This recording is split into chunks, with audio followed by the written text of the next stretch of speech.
We've got a whole pipeline of products that don't exist today. We spent tens of thousands of dollars. We pulled from our retirement, which everybody tells you don't do. If it's high quality, it must be high cost. Here we go. Good morning. Morning, Jimmy. Good to see you.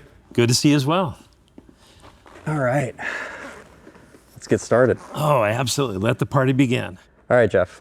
Well, we haven't sat down before and really talked about the full rag company story. So take us back to the start of the business. How did it all start? What did it take? There's a lot there. Lots of fun experiences, lots of ups and downs. I'll try to walk you through all the various experiences as we lived them. My wife, Carolyn, and I are the current owners. We've been the owners since 2012, October of 2012.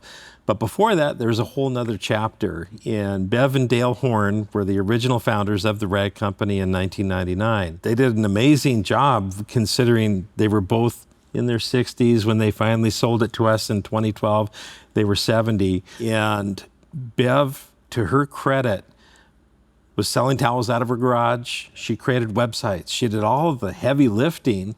And sadly, Bev was in hospice. She had a rare illness that she had been battling for several years. And so at the time, they were looking for somebody to sell the business to, and their kids, friends, nobody else had an interest in the business at the time. At some point in our lives, we wanted to own our own business and just kind of, spread our wings, see what we could do. We were with major corporations, Fortune 500 kinds of companies. For myself, for Carolyn, she did echocardiography of the heart. And so very differing experiences that we brought to the table.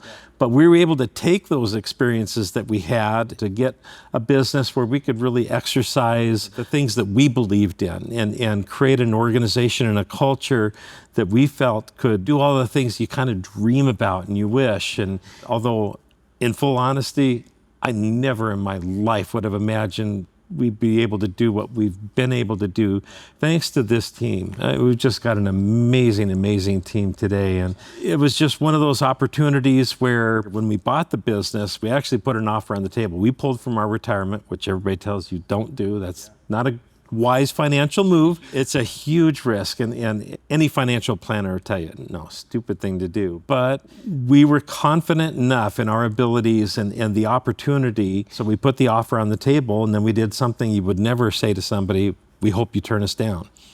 That's what we told her. Yeah. And we said, this is all we have. Bev was in hospice. She was actually bedridden, so we hadn't met her face to face, but her husband, Dale, he was kind of helping to broker the deal. And he told us when we put the offer out there, he said, well, after 50 years of marriage, I need to talk to the boss, but I think we're just going to probably sell the inventory and call it a day. Well, about 10 minutes later, we get a phone call. And he said, talk to the boss. She has one question. What's the question? And she wanted to know, are we going to take the money and run? In other words, are we going to take the inventory, dump it, make some money, move on? Or are we going to actually do something with the business? And the thought never crossed our mind to take the money and run. It's just, that's not us. That would not feel right at all, especially in light of the circumstances. And so we said, no, our son Dane is going to be quitting 2 jobs. He's going to be coming on board. He's going to be running it for us. We both had our day jobs. Basically, we had to keep the lights on, through our day jobs.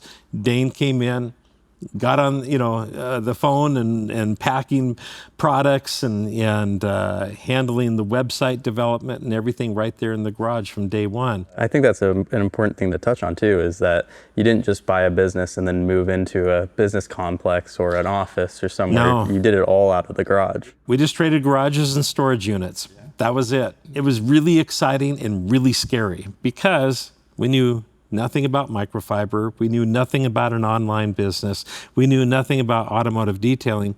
Matter of fact, automotive detailing was only part of the potential equation at the time. You have kind of automotive detailing, Jansan, World Cleaning, and then you have health, beauty, spa, facial towels and the like. So there's kind of 3 segments there of the industry for microfiber that you could go down.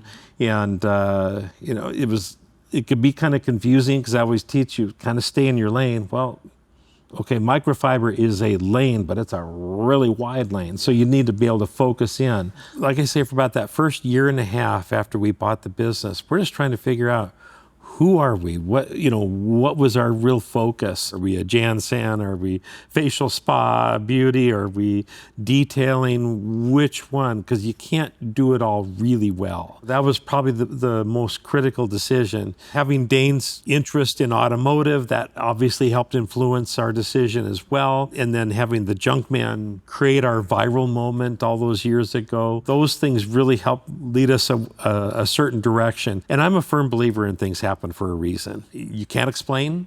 You don't know why.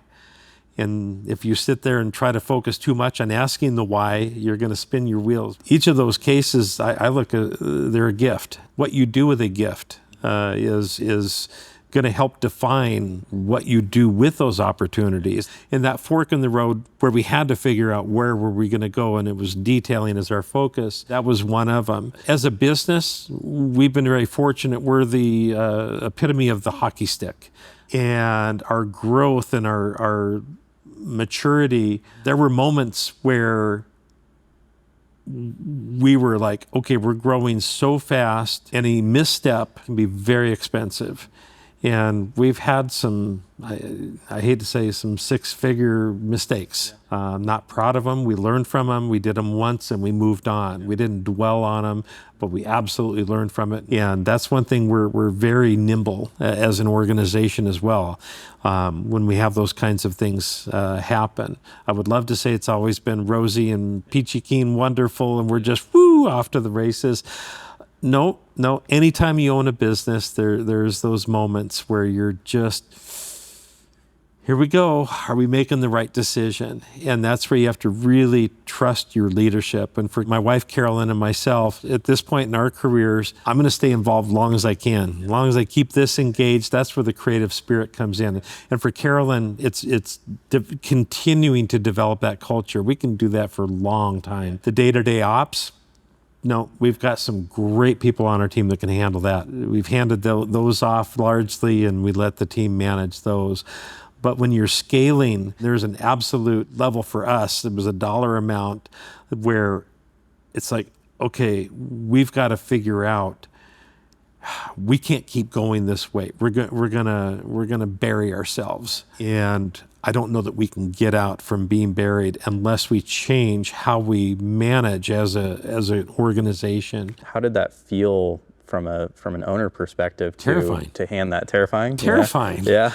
Because you're like I said earlier, you're letting go of the vine, and there's a massive trust factor. And if you've engaged people and that they are all part, top to bottom, in every decision and how things are made, you're not building a bureaucratic. It's the opposite. It's very focused, it's very driven, and you're just go, and you know exactly what you need to be focused on. Everything else is noise. That can just go by the wayside, but you know exactly what your goals are for the week, month, that quarter, and you're driven to achieve those, and you're held accountable. Accountability is a huge part of that. When you're in the Wild West, there's not a whole lot of accountability. It's just go, and sometimes going faster isn't better, because what if you're going faster the wrong direction?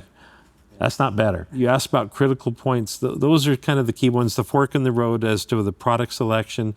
And then as we scaled, how do we manage that scaling? Because we were going to bury ourselves if we didn't do it right. And so those are two key areas for us. For Carolyn and I, building the culture within our organization, she, along with John, who's the president of the rag company, the two of them really helped establish a positive culture that we value people. We value what they bring to the table, and let's grow together. Let's have some fun. Let's take some chances. A lot of growing your business is risk-taking, but it's calculated risks. We don't have all the answers. When we bought the business, there's no manual.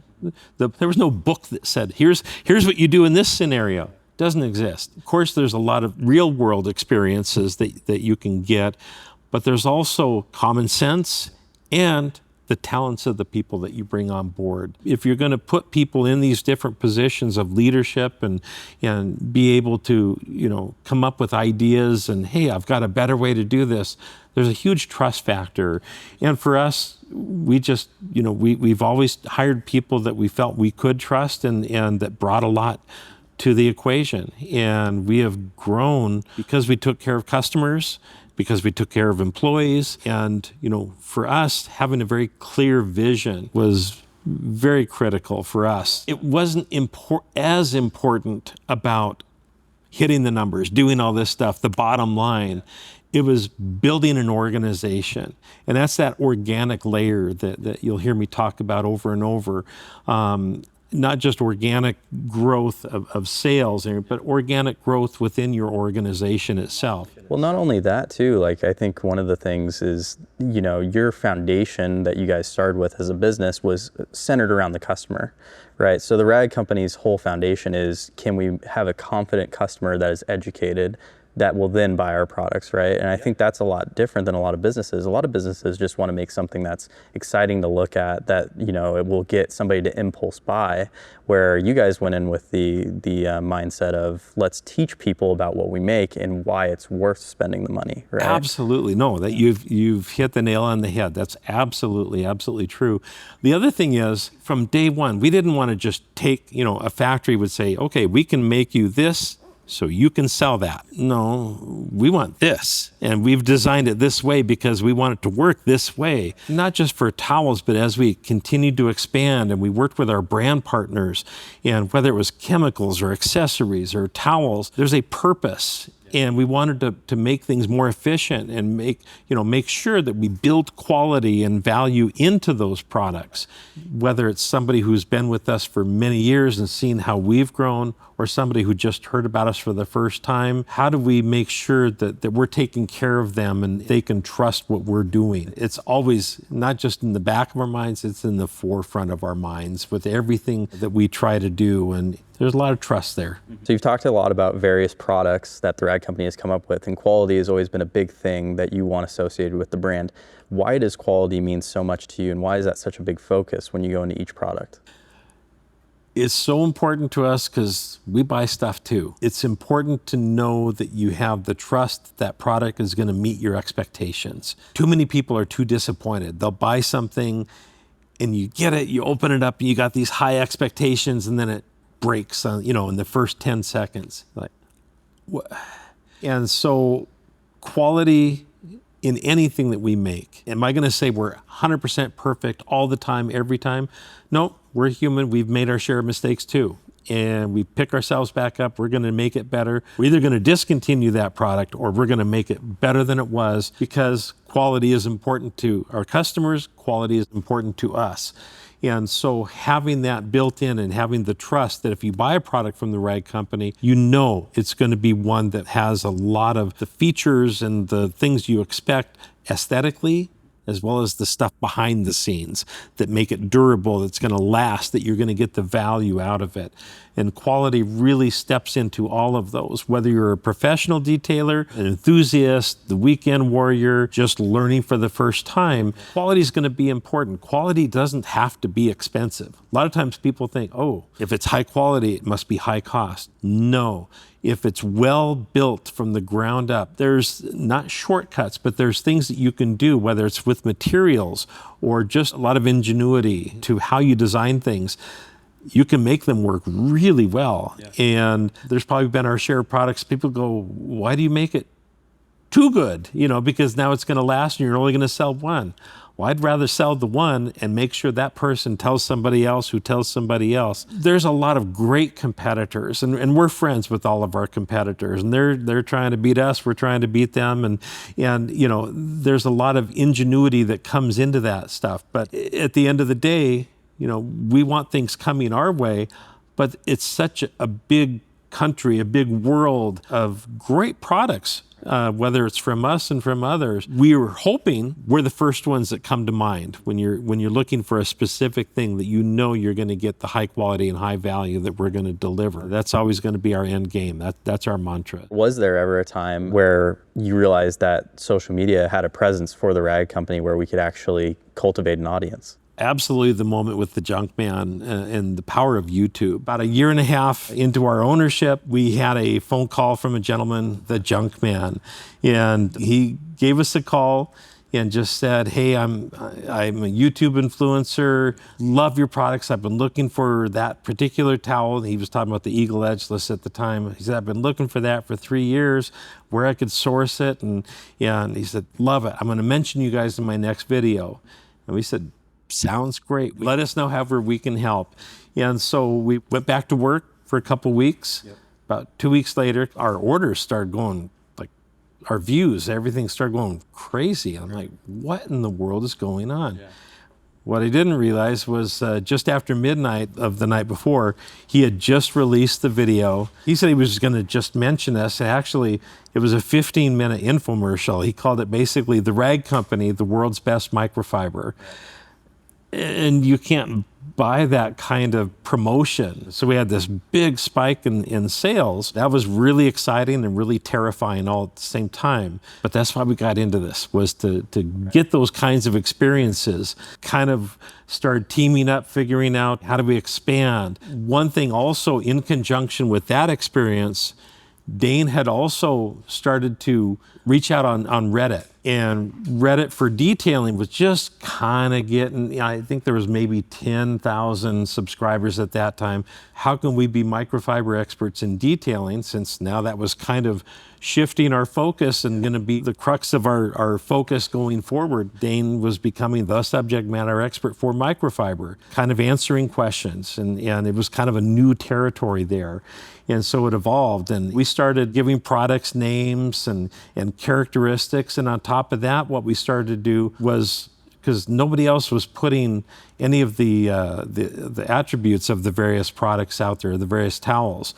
And we thought, what do we have to lose? Let's put the weight, in GSM, grams per square meter. Let's put the blend, if it's an 80-20, if it's a 70-30, somewhere in between. And what happened was other businesses started to take notice because customers are asking the question.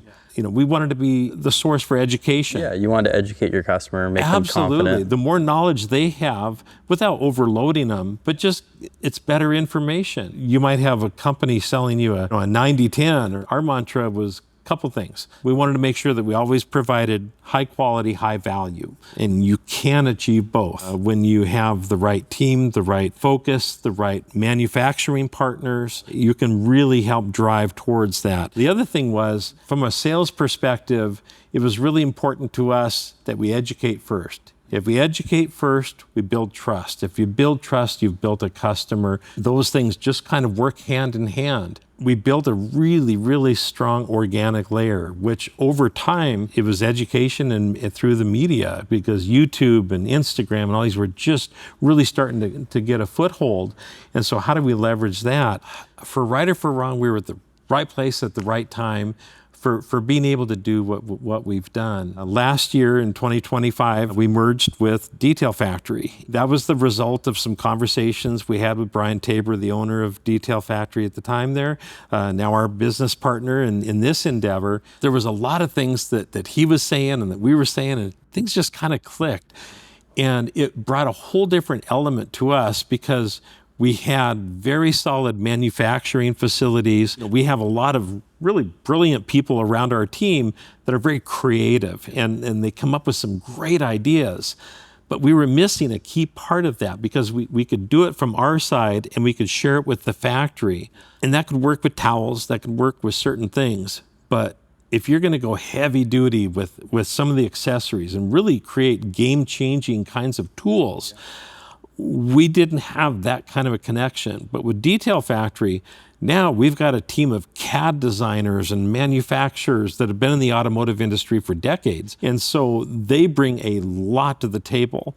And the way the merger worked out, we took the best of what each brings into the table. For Brian and his team, they stayed there in Louisville, Kentucky. They're doing product designs. We've got a whole pipeline of products. I can't go into all the gory details here for right now, but super, super excited about the pipeline of products we have yet to come this year, next year, and far beyond. We want to be able to engineer from the ground up based upon customer input, looking at what our competitors are doing, what our customers are asking for, what we're capable of doing. Now when it comes to world-class plastics and rubber and metal and everything, being able to bring those designs to life, now we can do it. That's what Brian and his team really bring to us. We had fulfillment, marketing, media, all those kinds of things. We've done a really, really good job on that. But Brian brought that whole other connection to us.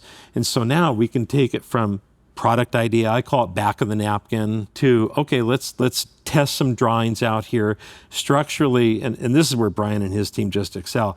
They get into the guts of things. It isn't just, well, it should look like this, and you don't think about how it's engineered. These guys are engineers. And so, the plastic has ribbing in the right area, and it's structurally very sound. And then we're looking at, okay, how can we make it lighter weight? Because we've got to think about shipping. We've got to think about construction. Can we deliver it where it's ready to go, or does it have to be assembled? We're going through all these kinds of steps. Thinking about the unboxing experience as well. I know that we've gone through that multiple times with, H2O projects and whatnot. Yes. There is a bunch of stuff when it comes to Detail Factory that I know that we're working on where we are thinking of the end consumer in mind, and how is this going to feel? How is this going to work? How is this going to be reliable for somebody that's working on their car detailing full time? Absolutely. Ergonomics, and it's just all the different elements that make for a successful product. Now we've got really good people involved. We don't have a room full of egos. Sometimes that kind of gets in the way. We've all worked together so long and so well. When you put your idea out there, you're kind of vulnerable. It's like, okay, I'm showing you my baby here. Don't tell me my baby's ugly. And so it's a lot of fun to see those ideas come in. And now we can start to design them and develop them. And sometimes maybe a product is going to be too expensive. That's not going to be the ones we're going to be pursuing. We want stuff that can really deliver to a broader section of our audience. But we want that consistency like you talk about, where people trust us and the products that we make. And you're going to be seeing in the coming weeks, months, years, you're going to see a lot of things getting developed from the ground up. And we're not just going to take what somebody says they can do for us. This is full team, design. There's a lot of deep thought that goes into this. So we've talked a lot about, the forward growth, the hockey stick analogy that you talked about as well, of where Rag Company's going. And we've talked about the foundation and how we believe that we can keep growing, right? And so where is your mindset at? Where are you seeing the Rag Company going? What's exciting you about that? Tell us more. The pipeline that I mentioned earlier, being able to tap the talent that we have here. Like I say, I can't share a lot of the stuff today. I just want to tell people, stay tuned, because we have so many exciting things. And I know a lot of times people hear, oh, stay tuned, there's more to come. And in our case, it's legitimate. These are products that either don't exist today, that have come out of the creative minds of our team. They came out of necessity. Like I say, you've heard me say many, many times, the high quality, high value, but really things that fill a niche, and not just, okay, that's interesting, but it doesn't really do anything for me. That there's a lot of thought that went into that.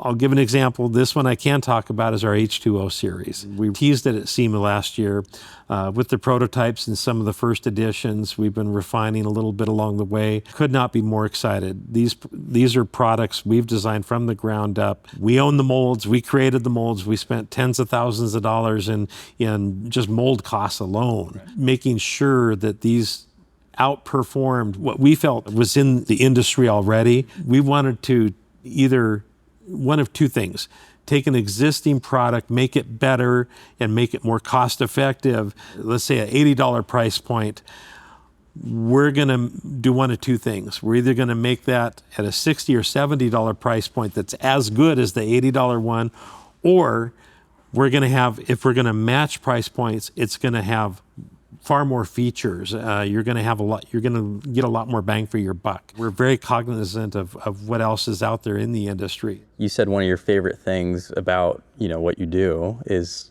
finding opportunities, right? Yep. Are there any opportunities that you can talk about at the moment that you know of that you would like to share? Oh man, I'm the mouth that roared sometimes, and so I sometimes I will be accused of oversharing. So I have to be a little careful. There are some brands of products that we are in the process of creating that will be exactly along the lines of what we've been talking about within the industry. We're trying to grow the breadth of our product lines. I want to get to the point where within the detailing space, we've got it either covered by ourselves with brands that we're developing, with our brand partners from around the world. Although I will say, and this is really, really key, you'll see a lot of other distributors and they'll carry 150 brands. Which one's your best? How can a customer trust you when, okay, you've got 30 different coatings? Which one's right for me? We spend a lot of time and effort with our brand partners to make sure everything is fully vetted and tested before we even bring it out. We will be bringing out new brands of other products that are under our umbrella. And as we bring those out, it's going to be so critical if we've done our homework and we design products that people will have that inherent trust that, like, okay, they made that. Wow, I bet that's really good quality. And look at the price. Wow, that's among the best in the industry. That's something that's very reasonable that I can get a lot of performance out of. And that when they see those brands as we develop them, that they're going to know that's going to be best for their business. And you don't have to, we're not only building for professional detailers, but for the enthusiast, weekend warrior, whomever is using that product, it's going to be easy to use, it makes sense, and it's going to fill the need that they have. What would you say to the customer that has been ordering from us for 10 years? They're watching right now. What would you say to them? Oh, thank you. Thank you, because we don't exist if they don't keep coming back and telling their friends and others that we're a good place, a trusted place to go to. That's just too critical. We hopefully bring a value to them because they absolutely bring a value to us. And we don't take for granted at all their role in our success. And I think you would probably get that from any member of our team. And today we've got about 70 employees here in the US. We talk about family, us being a family business. Now people are familiar with Carol and myself and Dane. What they might not know is we actually have, I think there's like 5 or 6 other families, like father, son, brothers, you've got mother, daughter, you've got a real mix of all these families. And it's because they loved where they were working and they would bring the other family members in. These are all long-term relationships that we've had and we've all grown together. So when we say it's a family business, it's more than just, my wife, my son, myself. It's much more community-minded. We all recognize the importance every customer brings, no matter where they are located in the world. And that hopefully that message continues to get conveyed to all of our international partners, our domestic partners, our brand partners, everybody, that it sounds cliche, and I'm trying not to sound too cliche, but we appreciate from the bottom of my heart, we would not be the dreams that we've been able to achieve out of this business would not even be close to where they are. Carolyn and I would still be in the garage if we did not have that relationship that has percolated and grown and developed for many years, and that's just been so key to us. We do not take it for granted, and thank you.